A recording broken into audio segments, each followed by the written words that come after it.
So it's 11 o'clock. We shall start the session. So good morning, everyone. I'm Rahul here, a Managed Fellow, and it is truly a pleasure to welcome you all to the 256th weekly webinar of the Managed Center for Innovation and Agripreneurship. So before we begin today's session, let me quickly share a little about our journey. When we started the Saturday webinar series back in October 2020, it was just a small step to support young agripreneurs. Over time, it has grown into a nationally platform for learning and networking. In the last 255 weeks, we have conducted knowledge sessions every single Saturday without a break. More than 54,000 participants from across India and a few international participants also joined with us. And we had the privilege of learning from over 500 expert speakers. What begins as an idea now become a community and a movement bringing together people who are passionate about innovation, entrepreneurship, and the future of Indian agriculture. As a center of excellence in agribusiness incubation, Manacia has mentored 1,066 entrepreneurs, supported 529 startups across agri value chain, helped to connect with them funding, market, and technology. But the real achievement is not in this number. It is in the impact on the people lives, the new ideas that take shapes, and the vision we share for a stronger agriculture ecosystem. We are running a series on waste to wealth. With this series, today's webinar focus on the important and timely topic that is success story of agri-startups. We are delighted to have eminent speakers with us today who will share their insights and experiences on how waste can be turned into wealth and opportunity. It is an honor to introduce them shortly, and I'm confident that today's session will have you with practical ideas and inspiration to take forward in your own entrepreneurial journey. With this introduction, I would like to invite the speakers for the today's session. To introduce our first speaker for the today's session, I would like to call my colleague Monica. Good morning to all. I'm Monica Kholia, a managed intern. Honored to introduce our first speaker, Mr. Pankaj Pandey, founder of Pehle Jaisa. With over 13 years of experience in the startup ecosystem, he has worked across diverse sectors ranging from robotics and 3D augmented reality to agriculture, animal husbandry, and rural ecosystem. He co-founded several ventures including Introbots, 3D5, and Egos Nutrition before starting Pehle Jaisa in 2023, where his focus is on transforming animal waste into value at the source and creating sustainable circular system at the village level. Under his leadership, Pehle Jaisa has already achieved 6 plus crore ARR. With that brief introduction, I extend a warm welcome to Mr. Pankaj Pandey. We look forward to your valuable insights, sir. Thank you so much, Monica and Rahalia. And good morning, everyone. So first of all, I'd like to thank the whole Managed CIA team for giving me this opportunity. Rahalia, I cannot share my screen. Sir, now you can share, sir. Okay.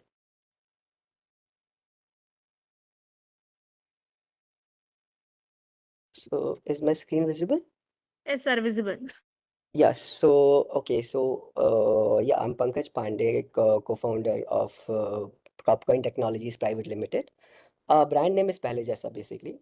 So in the next 20 minutes, I'll take you through a little about me and more about our company, like why we are doing what we are doing, and our future plans and such. So I'll start with a little. Already, I think Monica has told. So basically, I've in this startup ecosystem since 13 plus years now. So it started in third year of my college. So we started a small company in robots. We used to conduct schools workshops, robotics workshops in schools and colleges. Then I'm graduated from Pannagar University in 2014. Then on the same year we started a 3D company. It's 3D5, so it was acquired by Prop Tiger. It is housing, Prop Tiger is housing as of now. Then in 2017 we started Egos Nutrition. It's India's first nationwide egg brand. And I moved on from Egos in around late 22, December 22, and in 23, Feb 23, we started this Pehle Jaisa. We are focusing on transforming animal waste to value at the source level. Yeah, so this was about me. Now let's go to what we are doing. So first of all, I like to tell that how we started, how Pehle Jaisa started. So basically, we did not start as a waste to value company initially. So we started as a clean food brand. So the idea was that, organic food has become a luxury in India. It's so expensive. So we thought, why not there should be a clean food brand that is a bit affordable and accessible to the masses. So with that thought in mind, we also launched some products. If you can see over here, like atta, oil, and pulses and everything. We also launched these products. So the plan was simple that, okay, we'll launch a brand in one side and then we'll go to the farmers, we'll ask them to use more organic inputs to cleaner farming.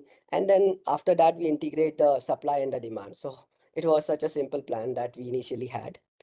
So after that, to execute that, we went to the ground.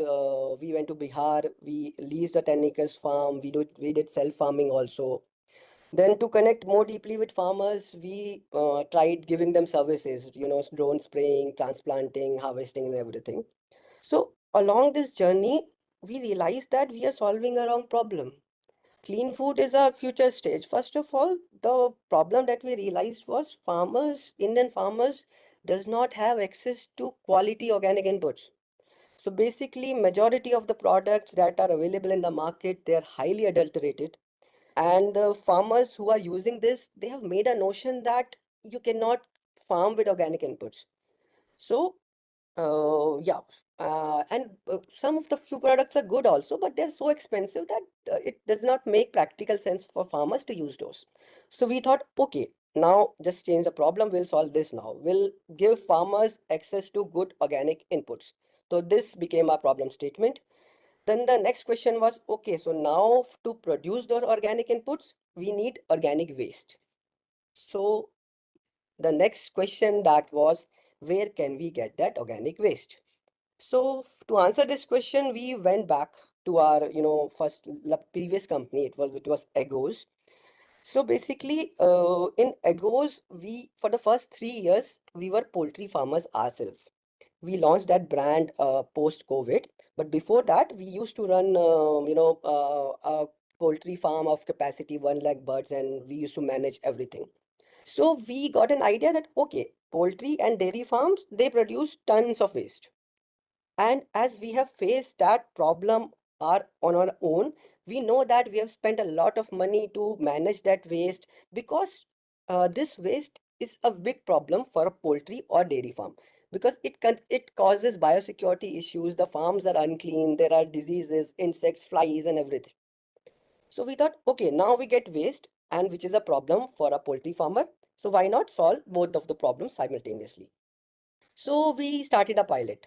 So in Bihar only, nearby a poultry farm, we started a small processing unit in which we converted that poultry waste into our first product. This you can see the photos of that.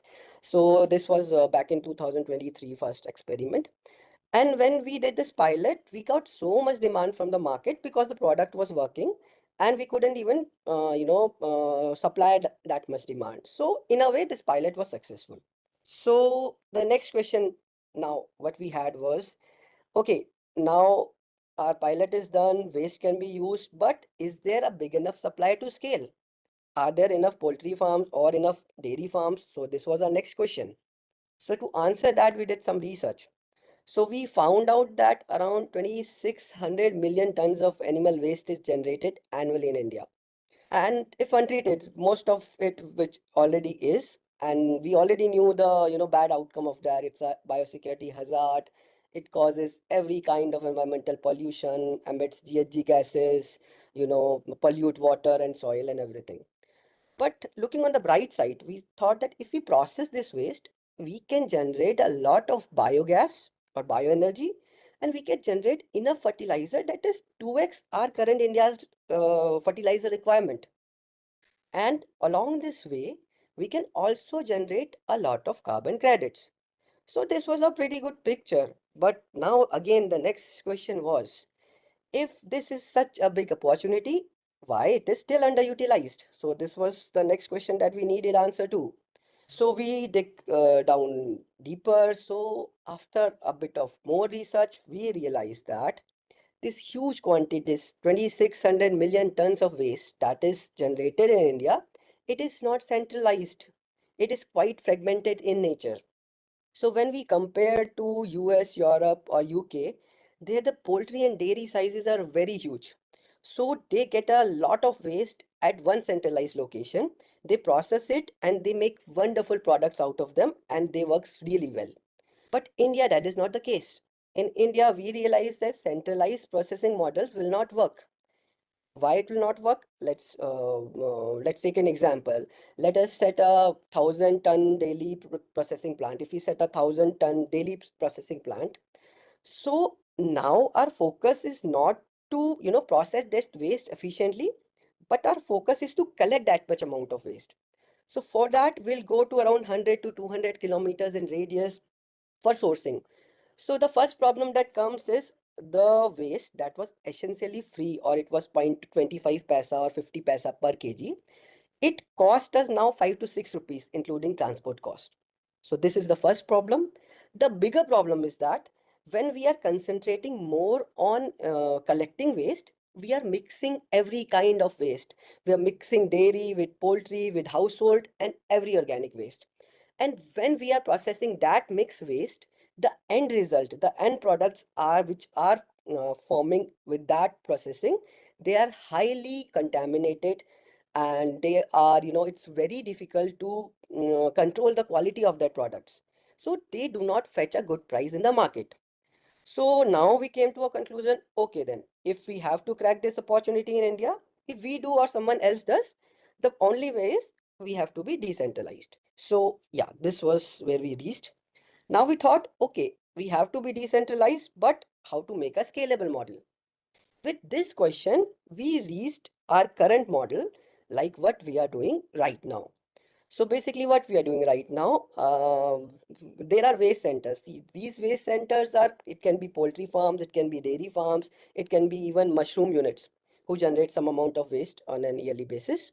So we integrate with these waste centers, we get them to set up a mid-scale processing plant inside their premises, and we enable them to transform their organic waste into value-added fertilizers and bioenergy. So we give them a buyback guarantee, and then we buy back their products and we sell them in the market under our own brand also, and we are doing white labeling for some other big brands. So this is our model in a nutshell. So basically we are decentralized.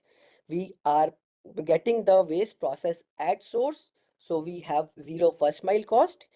And as we are not investing in the infra, that is the processing plant that is being set up in dairy or poultry farms, we are asset light, so it helps us to scale faster. So this is what we are doing currently. Now the question is that how have we done till now? Like what did we do? So coming to that, it has been more than 2.5 years that we have launched this company, and 2 years since we launched our first product. So currently we are available in 10 districts. We are doing an annual run rate of around 6+ crores. We have healthy gross margins of 50-55% with operating margin of around 20%. And currently we are running at our 4,000 tons yearly capacity, and we are expanding on a regular basis. So this is what we have done till now. So let us see now in real life, like how this works. Let us see our first poultry farm integration, where waste became a source of earning for Mr. Alok. So he's here, he's a first partner farm. He's from Samastipur, Bihar. He ran a 15,000 hen poultry farm in Bihar, and he invested around 8 lakhs with us. We say, we get him to set up a 500 ton per year plant. This was around 1.5 years back in past year, Kharif 24. So including this season, he has now got his cost investment back, and his future earning is around 6 to 8 lakhs per year, which he'll be earning going forward. So this was a case. So the people sometimes think like, what we do we simply compost the organic manure waste and we just pack it and we just sell it?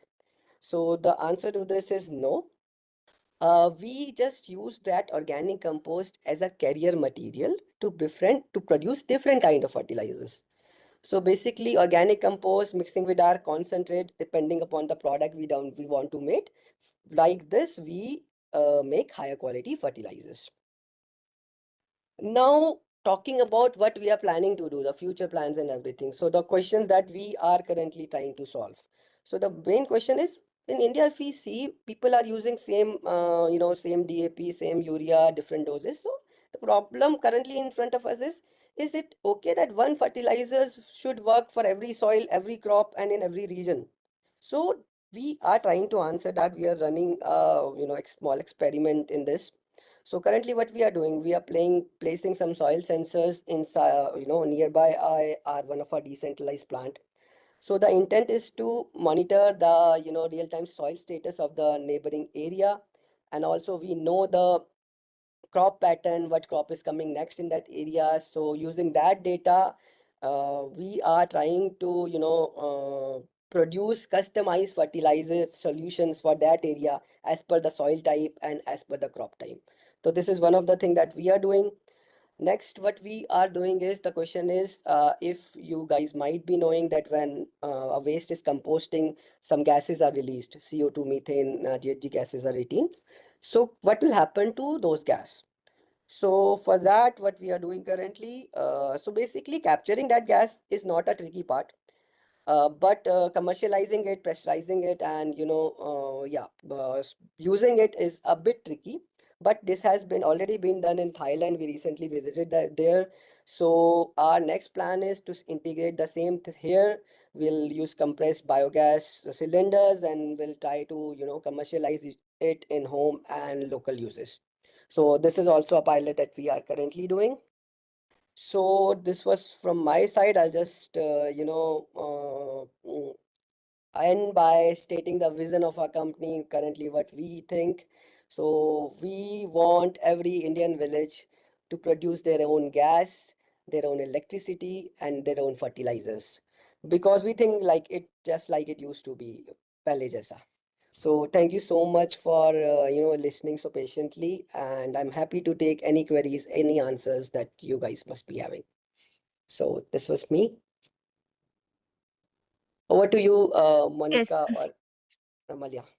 Yeah, Yes. thank you, sir, for sharing the inspiring story of cropping technologies. Through the initiative Pehla Jaisa, you have shown how poultry and dairy waste can be transformed into a value using a decentralized asset-light model to produce the bioenergy. Your journey already scaled up in many districts, and it is a powerful example of how innovation can turn challenges into opportunities for sustainable growth.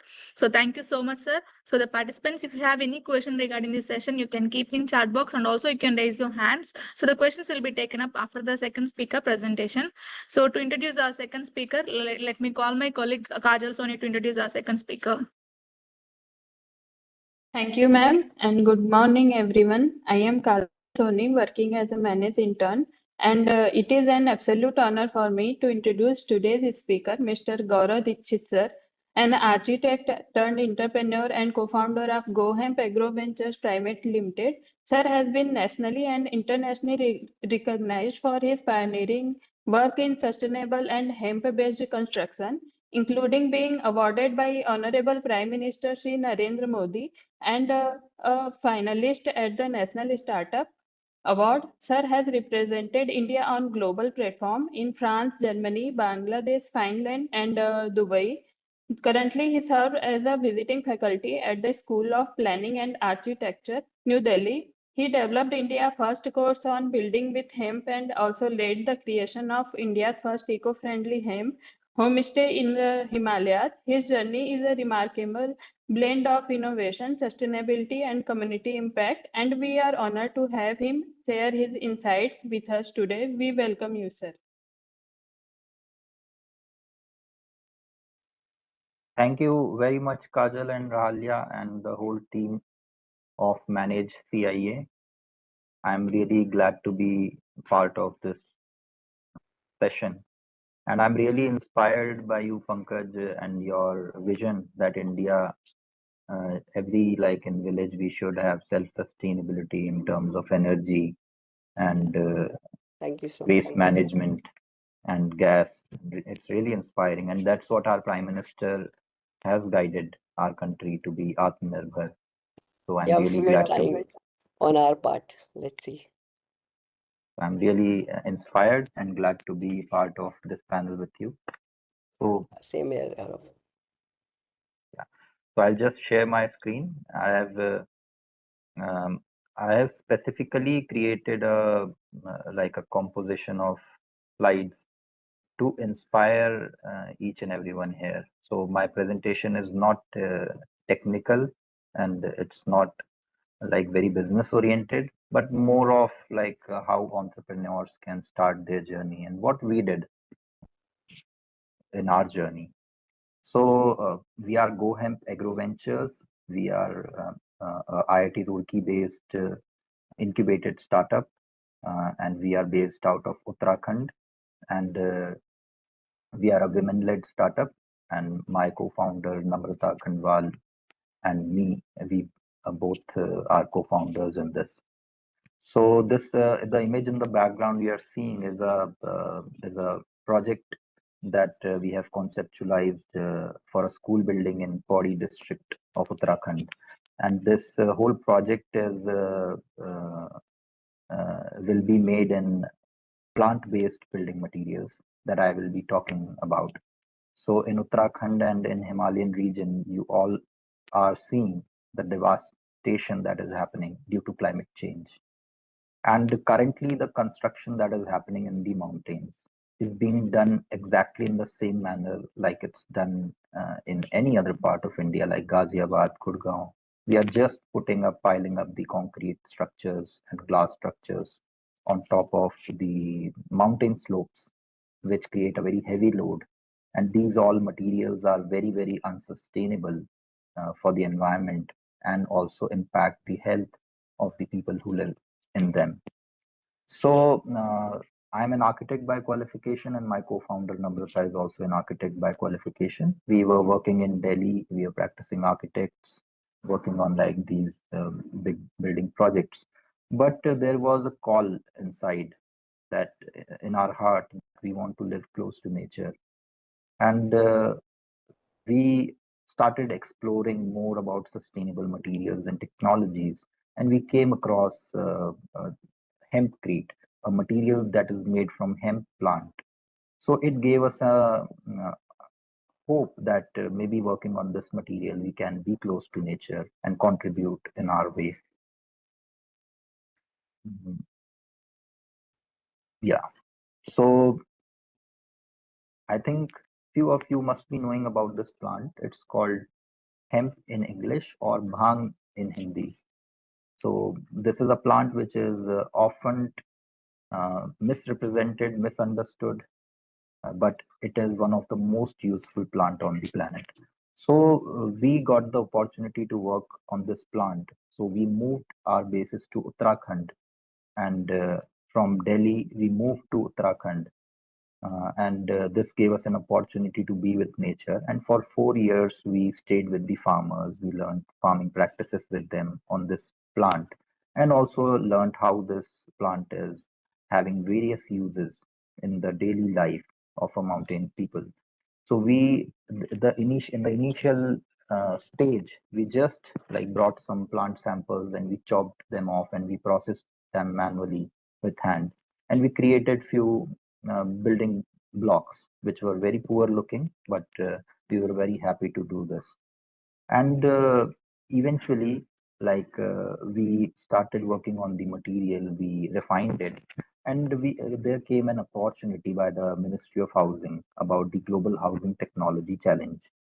So we were very nascent in our stage, but like instead of stepping back, we stepped forward and we just participated, whatever things that we had with us, and we participated, and we also got the opportunity to meet the Prime Minister.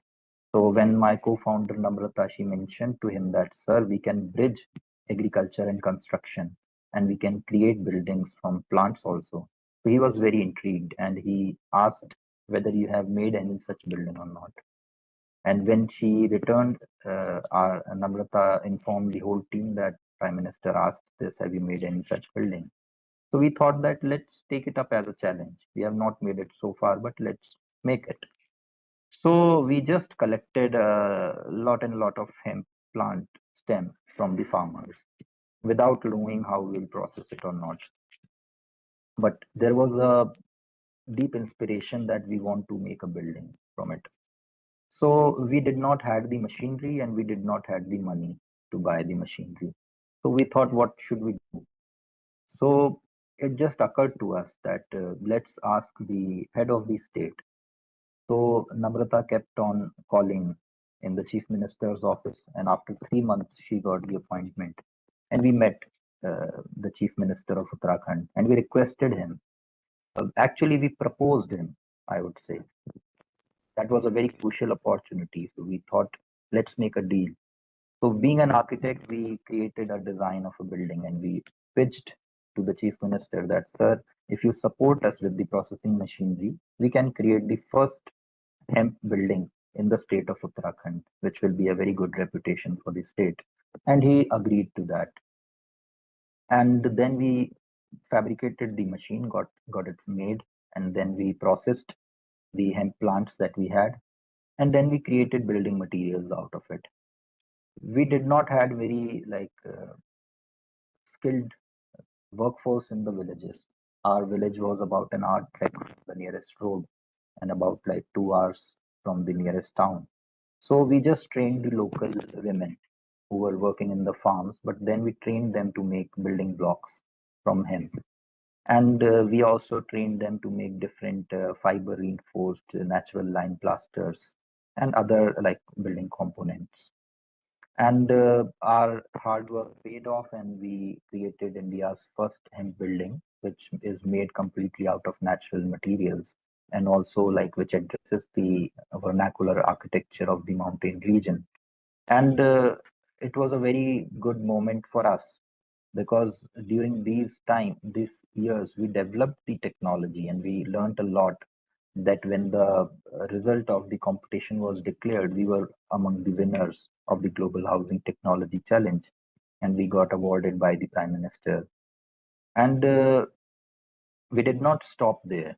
We thought, now let's how we can move ahead. So what we did was we inspired the farmers to start cultivating hemp. So Uttarakhand is the first state where you can get a license to grow hemp, and you can use it for industrial purpose, not for narcotics purpose, but we can use it for industrial purposes. So we cultivated hemp, and it turned out well. And we realized that if we want to create a big impact, we need to scale these things up. And to scale it up, we thought that we lack the necessary technical, I would say, qualifications. So how we can move ahead? So we just requested IIT Roorkee, which was the nearest, I would say, premier engineering college in Uttarakhand, and they were very much inspired by the project and they got us incubated.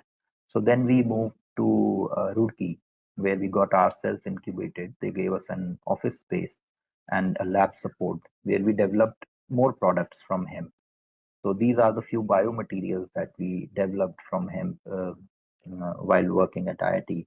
And these are the few lifestyle products like oils and soaps and other things that we made developed for the cottage industry. Like as Pankaj mentioned, that we need to have a decentralized approach in India. So our vision is also similar. Like we are also working on cottage industry products which can be manufactured at small scale, and we are also working on construction based products which can be manufactured at big scale and we can create larger impact. So to scale up, we realized that there needs to be ample supply chain because hemp is not a regular material. It's something very new and innovative. So we started dialogues with the women farmer groups. So this time we targeted the Haridwar district and also one district in the mountains, that is Bageshwar. So there we started organizing various workshops with the women farmers and telling them about the crop, that they can take license, they can produce the crop, and we can have a buyback agreement with them. So we had like buyback agreements with more than 100 women, about 150 of them. And in this way, we created our supply chain. And so we got hold of a good amount of material, raw material, And then we established a small factory in Haridwar where we started processing the material into different components which can be used as raw material in the buildings. So this is how we processed it, and we created a whole process in which we trained a group of women in a village where the factory was located to create building blocks from the hemp plant.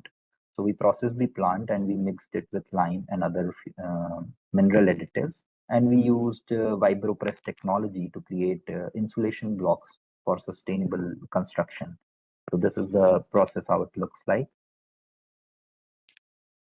So the crop is collected by them and we do 100% buyback. Then we process it in our factory and we convert it into raw materials, which is as a raw material also sent to the construction site, or it is casted in form of blocks at the factory and then sold to the site.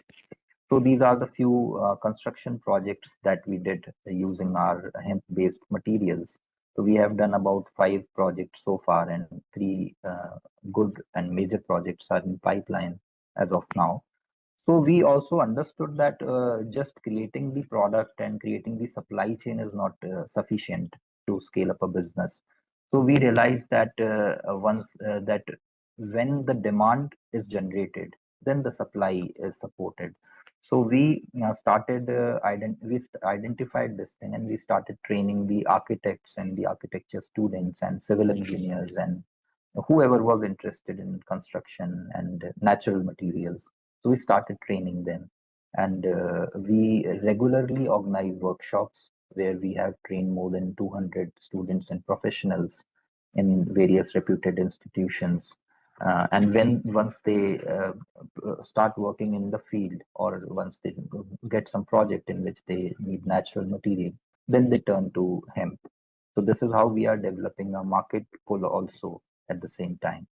And definitely this whole journey gave us a lot of, I would say, recognition. And as mentioned by Kajal, that we have represented India in more than like 6 countries, and in few of them as part of the official Indian delegation of startups. And we have learned a lot, and we have been invited as expert in like various sessions. So we learned a lot from other countries also who are working in large scale, and also some in decentralized scale like India. And this whole journey was very inspiring, has been very inspiring, because I experienced that being an entrepreneur, it's all about you. Like when you identify a problem, then you don't work outside, but rather identifying the problem, you work inside you, and you shift something within you, and you see that the whole like the scenario starts transforming, the problems start getting resolved. So for me, entrepreneurship is a way of self improvement, and this keeps on motivating me to be a part of this journey. And we had like various achievements, and I'm just the face of it, and my whole team is who is working hard behind us is the source of this whole achievement and recognition. So I would like to conclude this presentation by wishing each and everyone all the very best, that listen to your heart, uh, and just follow your dreams, create a roadmap. Otherwise, it's just a wishful thinking.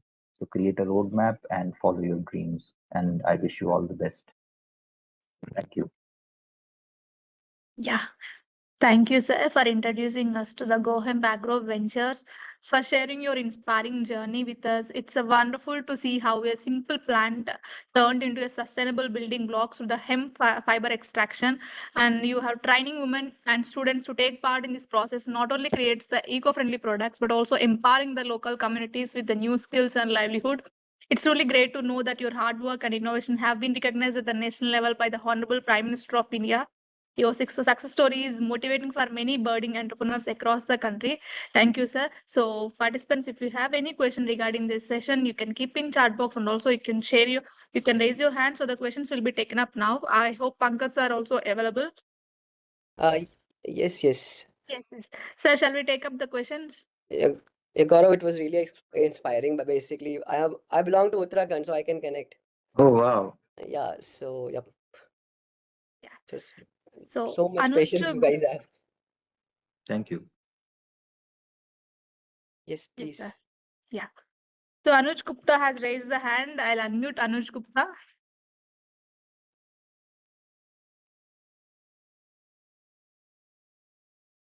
Anuj Gupta, you are there? Okay. I'll take up questions then in chat box. So GR Hello. Organic are there. Yeah, Anuj Gupta, please go ahead. Yes. I took some time to unmute my mic actually. Okay, yeah, I have two questions. One from Mr. Gaurav, and second is from Mr. Pandey. So I'll go with Gaurav first. Gauravji, my question is this: why this hemp in your project? Why not other agriculture based? Because the whole business model I can see that for using hemp you have to grow hemp. So it is more like you are cultivating a land which can be used for growing other crop. So why the whole idea behind hemp? Okay, so that's a very important question, and thank you, Anuj, for bringing that up. I think I missed brushing upon that aspect.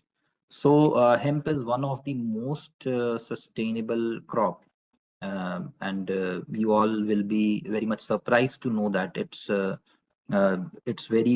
has bad reputation because of our misunderstanding and our lack of knowledge. So what we are using is actually the waste part of the hemp plant. So in the whole plant, the leaves and flowers are the medicinal part, which goes in various Ayurvedic medicines. Then the top fiber is one of the strongest natural fiber, which is used for making textiles. The seeds go for nutritional and cosmetic products. If you just Google, you will find that hemp seeds are superfood. So what's left after the farmer makes money from all these other components is the waste wood. And hemp is one of the highest biomass producing crop. So if you talk about 1 acre, then the hemp produces 5 times more amount of biomass than a forest would produce in say 5 years. Hemp produces it in just 3 to 4 months. So that much biomass, once the farmer is making value from the other parts, will lie waste and will create a situation like parali. So that's why, like, using it in some product like a construction or building, it consumes a huge volume of the raw material. Plus, like, second thing I want to say that chemically hemp wood has got high silica content, and it combines well with lime.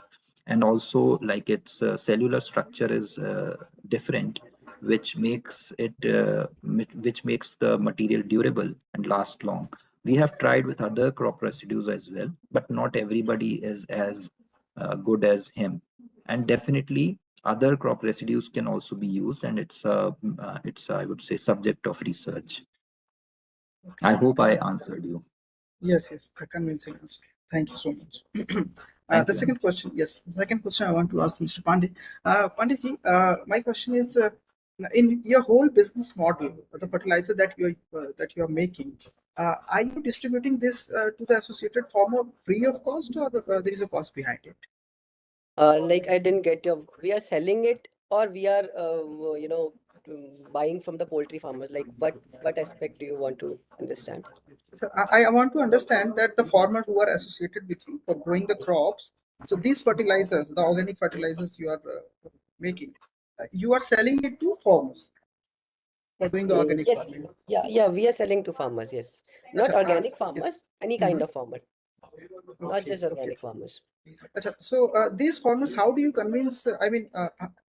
How do you convince these farmers to go for organic farming? Because as long as I understand, organic farming is more like the farmers are apprehensive that the yield may go down. Of So, course. what the Yeah. So, first of all, we do not convince farmer to do organic farming. We just convince them to use a little bit of more organic inputs in its conventional farming. We're not saying that, just do organic farming and everything. And to introduce our products, so basically we didn't say that these are new products. We did not launch in the market saying that these are some, although they are, we are making it from compost, but we had a bit of marketing or selling experience, and if we would have gone that way, then it would have required a lot of marketing and the sales cost to just convince farmers. So what we did is we just replicated the products already available in the market. Those were based on bentonite soil base, like 90-95%. We just changed the carrier material to organic compost and keeping everything else constant. So we just presented our products as a better alternatives to the already existing products in the market as a cheaper price. So yeah, this was the strategy. We didn't, created a new category to sell our products. Okay. The cheaper price you said, does that mean that your fertilizers are coming in low cost as compared to the chemical fertilizers available in the market? Exactly. Chemical, I cannot say as of right now, but if we'll see the category that we are mentioned in. So basically, if you see the bentonite, have you heard of bentonite or soil? It so it's Bentonite, I heard, yes. yeah. So it costs us around 5 to 6 rupees in Bihar, like where we are manufacturing. So Okay. we have replaced that bentonite with organic compost, and our cost is just 1 rupees of that organic compost, which we are transferring to the poultry farmer. So basically, we get a lot of reduction in manufacturing prices, and then a part of that we, pass forward to the farmers. That is why our products are lesser expensive, because yes, our raw material is very inexpensive. Website, this crop coin. I got my answer. I was just visiting your website. I just in the website, crop coin website, most of the thing is given from Indonesia. So is there any project you are running there? Indonesia, oh, CropCoin, that's not our company basically. That's Our not- website will be here, palejaisa.com, and we have also not worked in the website since 1 year, because we are basically focused on farming and, the farmers and everything. So D2C channel or building website or, updating that is not a priority as of now. Okay. Thank you so much. Thank Yeah, you so thank much. you, Anuj. That- Oh, yeah. So Ashutosh is asking what innovative technologies or business models can address India's specific waste management challenges, like the lack of source segregation and the presence of garbage mafias, create scalable, financially viable, and environmentally impactful solution. I Gaurav, you want think to take this? both speakers anyone can take up this. I would request you to take it up, Pankaj. Okay, so what innovative? See, in terms of chemical waste, I don't have any experience, so I'll not put up anything, which I don't know. In case of organic waste, like what we are doing, basically, I would say that the only thing is the waste should be traceable. You can make a lot of technologies, lot of products. For example, with cow dung, you can make agarbattis, dhoop, and everything. So, and with hemp only, they are making so many things. So, yes, but my only, whatever my experience is, a little bit of experience that I have in this field is that I would always not mix 2 or 3 category of waste. I'll just want to be work on one source and create multiple products out of it. And innovative technologies, I don't know, like we are doing something, and might be people have done wonders in this. So, ChatGPT can tell more than us what are the current business models and technologies that are working. So yeah, this is scalable. So basically, what I have experienced is that the biggest cost header is first mile, the procurement cost of waste. So if you work on that, I think that you can make a scalable model. Yeah. Thank you, sir. So Harshita has raised the hand. I'll unmute Harshita. Harshita? Hello. Yeah, please go ahead, Harshita. I wanted to say I am also an architect, Gaurav, and I'm very inspired to hear your stories. And I'm working in Rajasthan and the climate is really different from yours. So like we have to work on water harvesting, and the climate is different and nobody is working in a climate like that. So what are your thoughts on like how do you make something which is because so that is my question. And how do somebody who's young can start an organization like yours, and what are the funding opportunities available by the government, and how do you start is my question. Okay. Thank you, Harshita, for bringing this up. And first part, I would like to cover that Rajasthan is a very hot area, most of the part of Rajasthan. And very recently, due to climate change, we are seeing that a lot of floods are happening and other devastations happening. But otherwise, the primary building requirement is insulation. So materials like plant-based materials currently, if we see, then the conventional materials are all non-renewable or non-replenishable sources. We are excavating the rocks, blasting them with dynamite, and bringing out the aggregates which are used in concretes. We are excavating the sand from the riverbeds, destroying the whole ecosystem inside the rivers to make like plasters or mortars in building and things like that. There are n number of materials. Building construction is responsible for 50% of earth crust excavation. A bio-based approach or a biomaterials like hempcrete and various other materials are the future. That's what I understand. And these materials are very good in insulation. So for a region like Rajasthan, if you do construction with these materials, it would make your house or building acoustically and thermally insulated.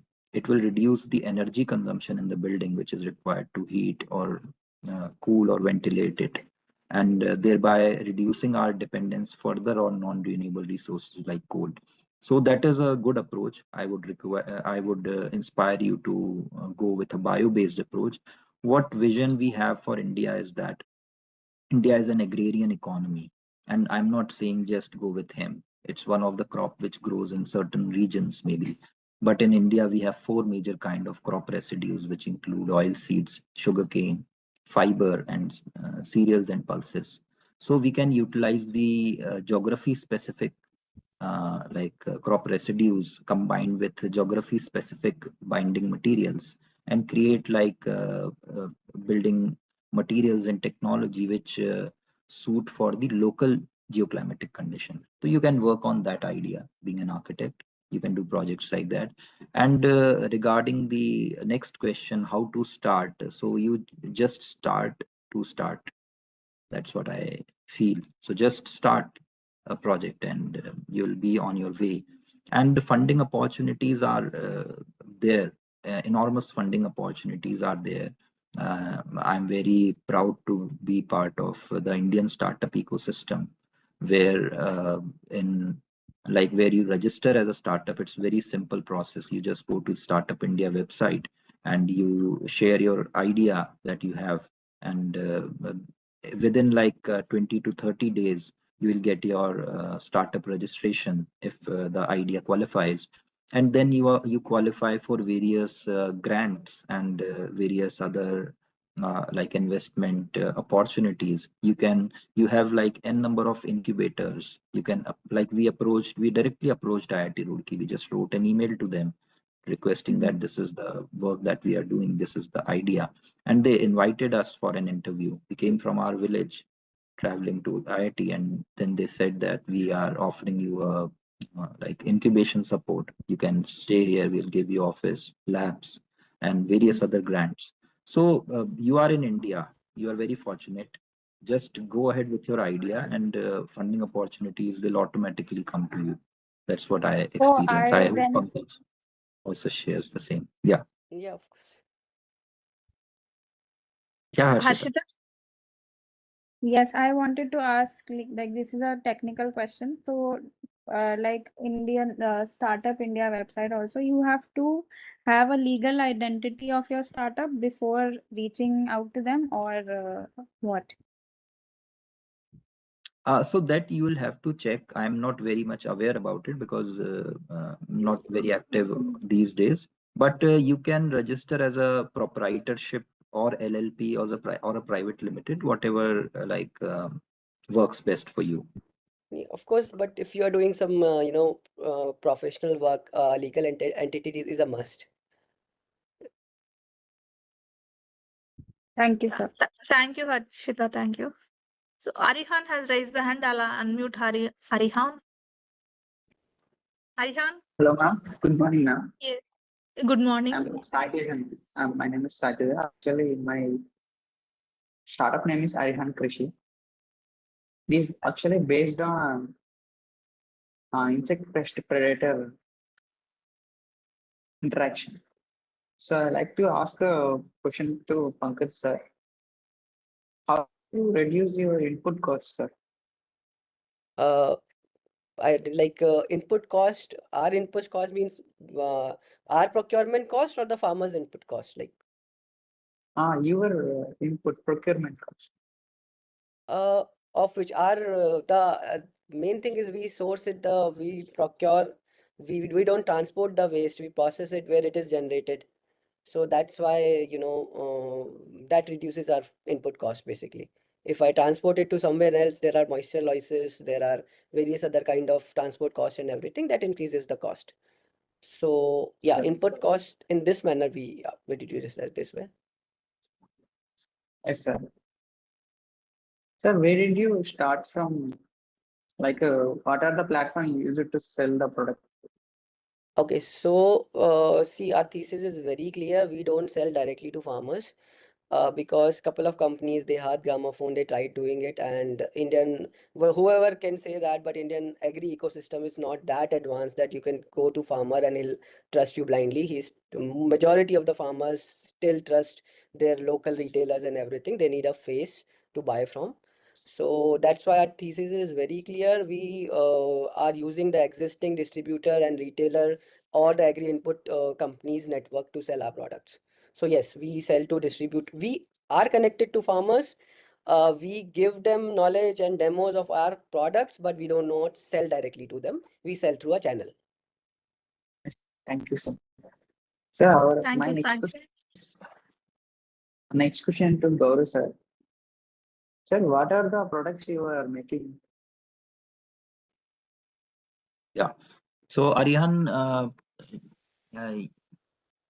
I'll answer that. Everybody can also visit our website. It's gohemp.in. So you can visit that. We are the hemp processors. So what we do is we process the hemp into various components that we sell in B2B segment to various industries who use those raw materials to make their products. And apart from that, with the woody core and fiber, we are manufacturing hempcrete blocks, and we are also creating insulation materials which goes into building cavities for creating thermally insulated walls. And apart from that, the next products that we are working upon is a prefabricated wall panel, which will be casted on in factory and can be assembled on site. And the fourth product that we are working upon is ready mix for hempcrete construction. So that mix will be sent to the site. You just need to add water and you can create the mix and cast your own walls. So these are the products that we are working upon. Yes, sir. Thank you, sir. It is so interesting that only hemp plant can contribute this much. Yes, sir. Thank Yes. you, Sanjay. Sir, Thank you. So yeah, we don't have much time. We need to give chance to the other participants also. Yeah, there is a question from YouTube Live from Akhilesh Kumar. So he's asking Gaurav sir, what are the components and the ratio in hemp brick?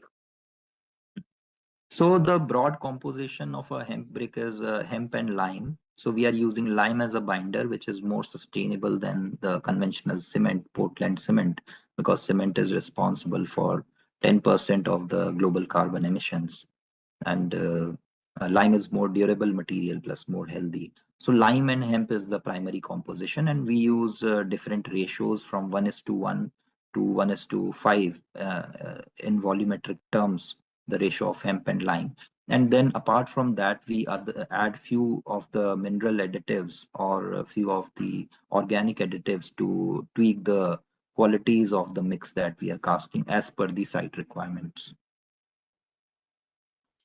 Thank you, sir. So there is a common question to both the speaker from Subrata. So he's asking, I got a question around the success metrics of this waste management business idea down the line after 5 years. There has already been a lot of talks around the organic transformation and waste management. I wonder why it is still struggle to make it to the mainstream in the Indian agri domain. What are your takes on it? Pankaji, would you go first? Of course.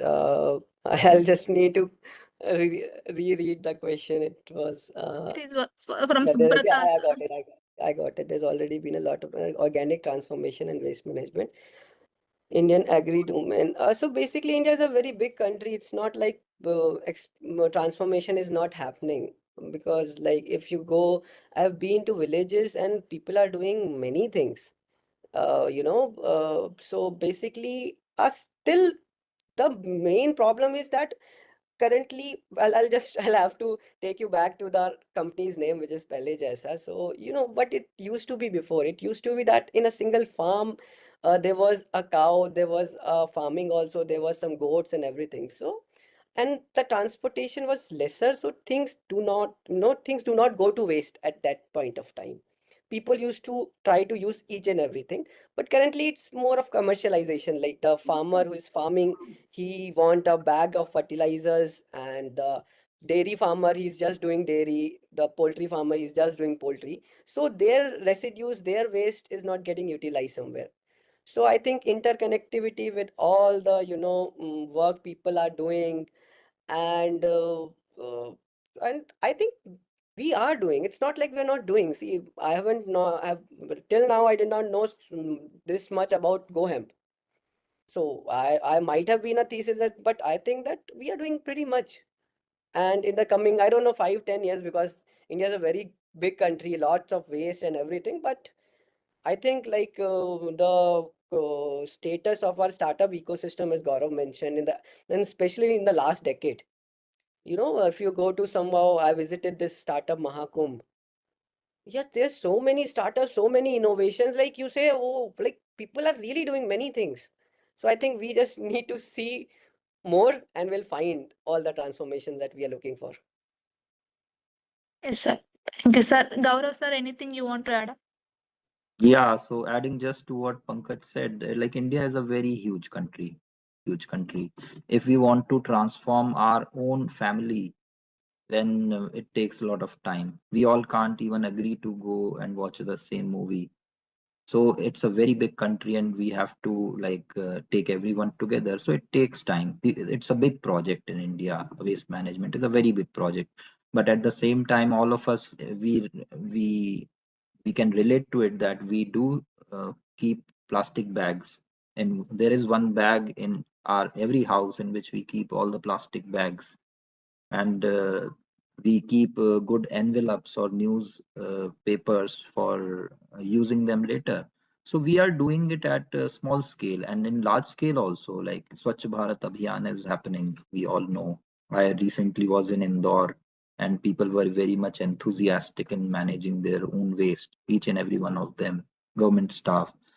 If we talk about the farmers or the specifically agri sector, then I lived for 4 years in a village, and I know that sustainability that the experts talk about in these kind of online sessions, the farmers are far more, they have far more understanding of it, and they, because they are living that sustainability, it's a necessity for them to utilize each and everything that is being produced and not wasting a single even drop of it.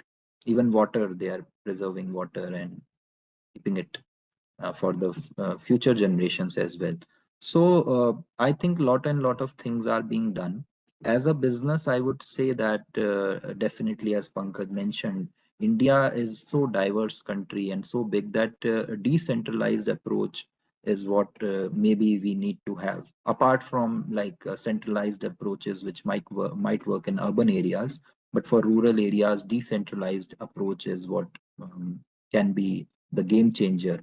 Apart from that, like definitely the processing tools, equipments, and the technology is not in the reach of each every individual or communities. So I think like the proper techniques and proper tools and machinery, if they are available at small scale, maybe in a village level or a cluster village level, then definitely that would add benefit.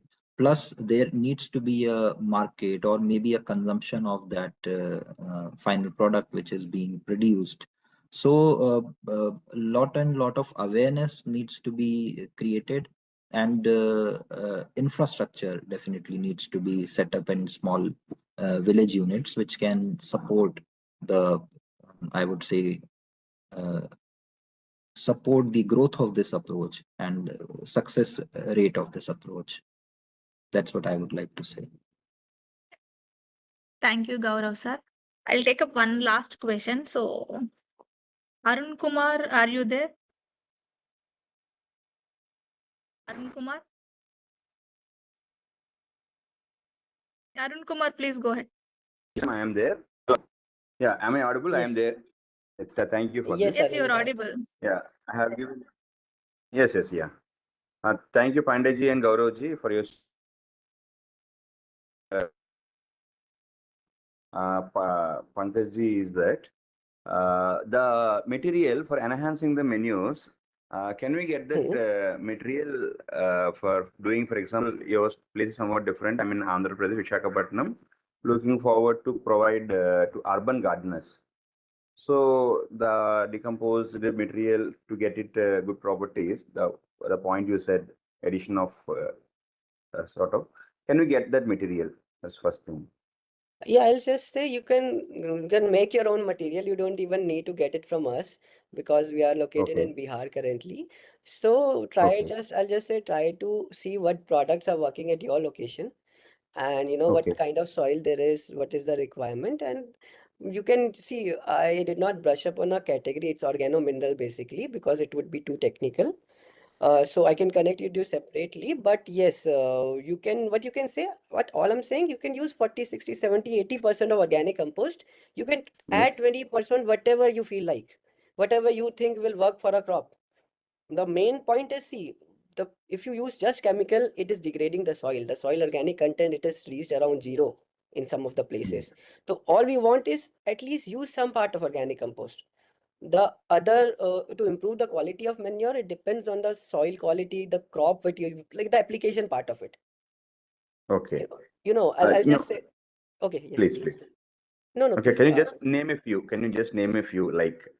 Yeah. So let's say have you heard of biostimulants or bio conditioner, humic based? There is a Yes, okay. I'll tell you you must have heard of IFCO. There is a product named Saga Rica, right? It's around 5% of seaweed extract, and it contains 95% of yours bentonite.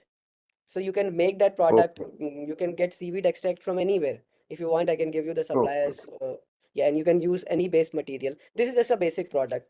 Moving forward, you can make anything. You can, if your crop needs some kind of NPK and alag nutrients, you can make a list of that. You can mix those with organic compost. You can make your own product. Okay, NPK nutrients that we can make. Whatever. I'll give you an analogy. Yeah, So yeah. basically what we are doing, we purchase atta, right? We get it for 30 rupees per kg. It's a carrier material. Yes. But if we make pizza out of it or something out of it, you can sell it for 500 rupees per kg. So that is what we are doing with organic compost. If I go taking cow dung, it will not fetch me any price. We are making products out of it. So yeah, you can do whatever you like. Exactly. Yeah. Yes. Okay. And the second thing is that the machinery you told that where we can do where the source is segregated itself. What is the machinery? Of course. The type of machinery. So basically, we do not manufacture those machinery. It's a processing line basically, depending upon the waste type. So we have, assembled 4, 5, 6 machines depending upon the waste type. And currently we were procuring from India's vendor only, but unfortunately manufacturing in India is not so advanced. Gaurav must be knowing it. So the last hope, we had to go to China, and currently our latest machine lines, they comes from China. If you want, you can tell me the waste type, like what you want to do with that machinery. Basically currently we are granulating. Yes, please. Arun, your voice is breaking. You're not audible, Arun. In this one, poultry, 1 lakh actually poultry. Okay, sorry, 1 lakh chicken poultries. Hello? Sorry, we also got the poultries. Yes. Hello? Am I clear? Not Okay. clear? Okay. No, you are Poultries clear to now. do. Yeah, please. To do in the poultries, the same thing, to go, what I can process the available in the poultries, the machinery, for that, for the reason. Yeah, so basically it's there's a process. It's composting, then you have to mix the the things you said, that extra ingredients, then you have to make granules out of it. So it's a setup of 4 to 5 continuous machines. So I can share with you, because I'll currently, if I go to that details to explain you all the process, it'll take a bit of time. So I can connect with you and I can send you the whole structure of machines, which parts are those, what is the capacity, what is the costing, and where can you get that. I can do that separately. Yeah. Thank you, sir. So we are running behind the time. So thank you, participants, for all your questions. Due to time constraints, I'm unable to address every question during the session. So don't worry, you can reach out to the speaker directly. Their contact details are shared in the chat box. And if you miss any part of today's webinar, and if you want to watch some of the key lights, the YouTube link to watch the full session is also given in the chat box. And to stay updated on the upcoming events and programs and exciting opportunities conducted by Manage, be sure to follow us on our social media.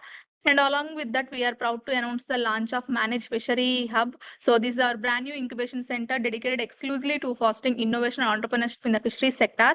So through this Manage Fishery Innovation Incubation Center, we are offering incubation opportunities and mentoring opportunities for the fisheries sector. So along this, I have exciting update. Manage Aqua Eureka, a national level aqua business challenge applications are open. So the registration link is given in the chat box, and the last date for the application is 15th November. You can apply for it. So before concluding the session, I would like to thank both Pankaj Pandey sir and Gaurav sir for sharing your valuable insight today. Your journey is really inspirational. It's really our pleasure to have you here. And also, I would like to thank our director, Dr. Sarunandra sir, for making this 256-week journey possible. And my thanks to go to entire Manacia team for organizing this webinar. Finally, don't forget to share your feedback of this session. The link is shared in the group, and do register for the upcoming webinar. See you next week with another exciting topic. Thank you Thank so you, much, sir. Thank you, Radhika. Gaurav sir and the Pankaj sir. Thank you so much. Thank you, Thank you. team, for Thank inviting, you. for giving us this opportunity. Okay, Yeah, nice to thank meet you. you, Gaurav. Thank you, Pankaj. Thank you, everyone. Thank you, Manage team. Okay. Thank you, sir. Thank you. Thank you All all. the very best. Yeah.